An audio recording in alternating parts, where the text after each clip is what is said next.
I know. Good morning, beloveds. Dante has something on one of his whiskers, and it was apparently sticky when he got it on there, and so I can't just pull it off. And I don't want to hurt him, because I know those whiskers are sensitive.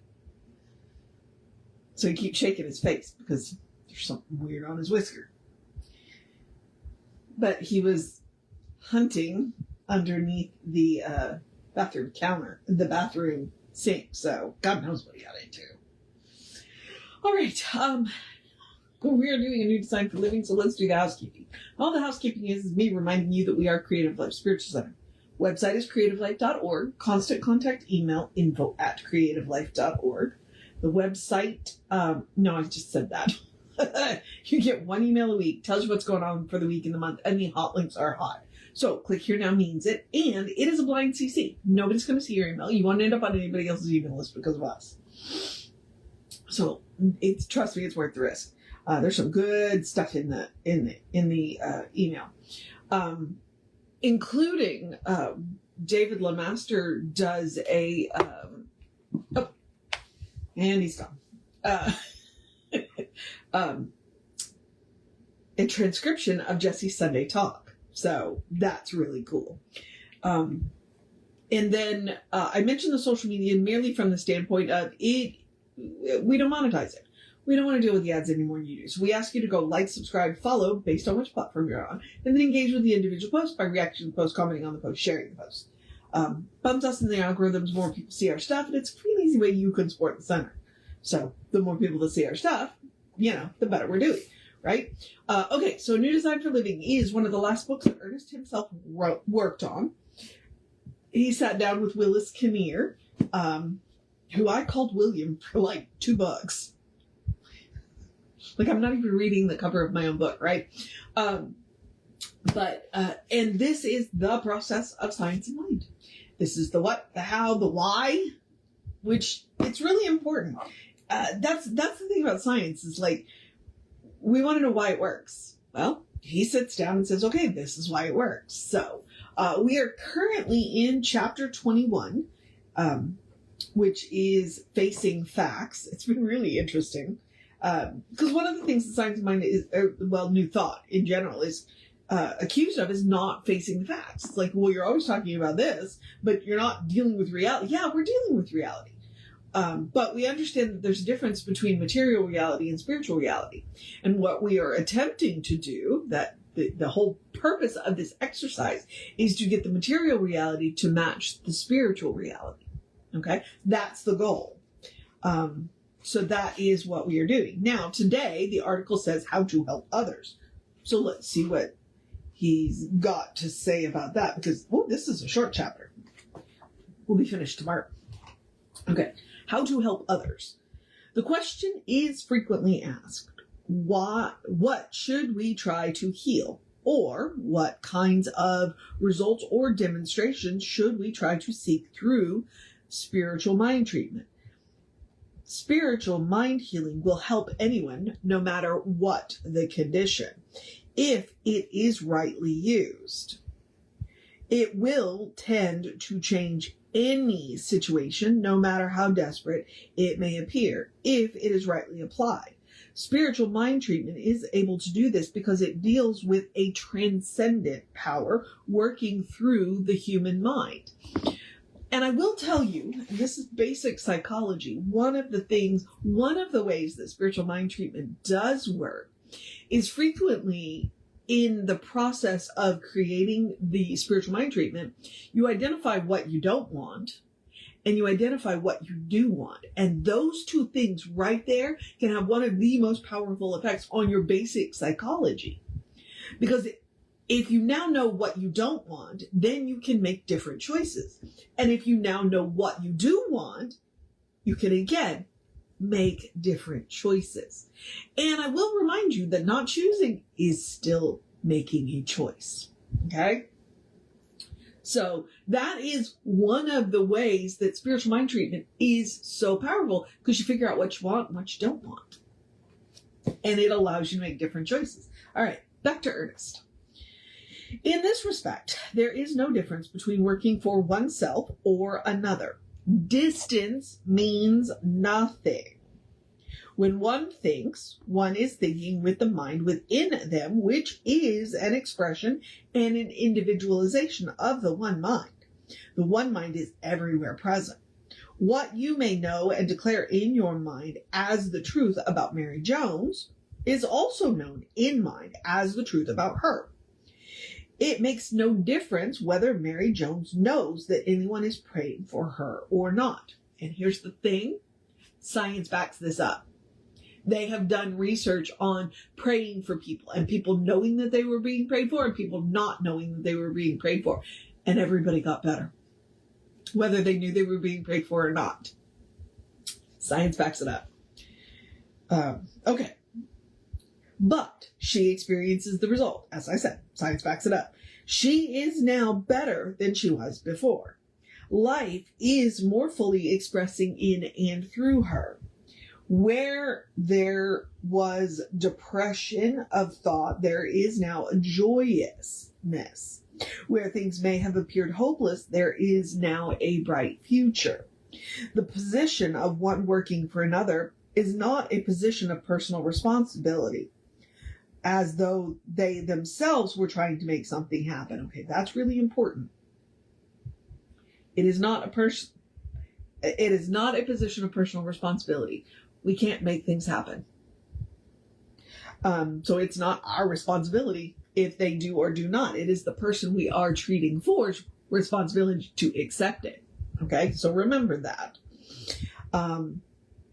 But it is a personal responsibility in that they have agreed to try to help someone. There is a vast difference. If we were asked to plow up a cornfield and plant wheat in the place, we would have taken on the personal obligation to do a specific bit of work. But we could not become responsible for the wheat growing. Oh, that is an excellent example. Our agreement and obligation was in dealing with the laws of nature in such a way that they would produce the wheat instead of the corn. Yeah, that is a really good example. I'm going to have to remember that one. It is always God, the power greater than we are, that gives the increase.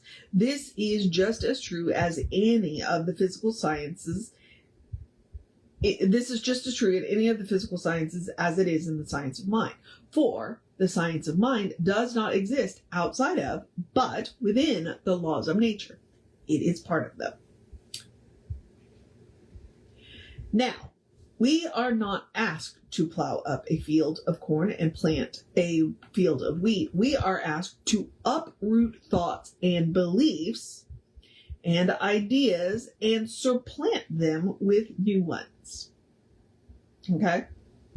That this may not seem quite so simple is because we have not fully realized how identical the process is. For too long, we have been separating what we call the spiritual or mental from what we call the physical or material.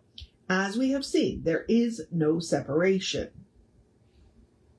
And this is where we so often make our big mistake. We forget they are all parts of one great reality. Okay? Even in the beginning, I made somewhat of a reference to that about how, we're with the spiritual reality and the material reality. They're all part of one great reality, which is why we can affect changes, which is why we can bring the spiritual reality into the material reality. Now, he didn't say it in that particular chapter, and maybe he will, because we're going to talk about uprooting the undesirable tomorrow. There are rules when treating for others. If someone comes to you and says, please treat for me, okay, great. What is it that you want? If someone comes to you and says, hey, this person has asked for treatment and this is what they want, hey, we're good to go.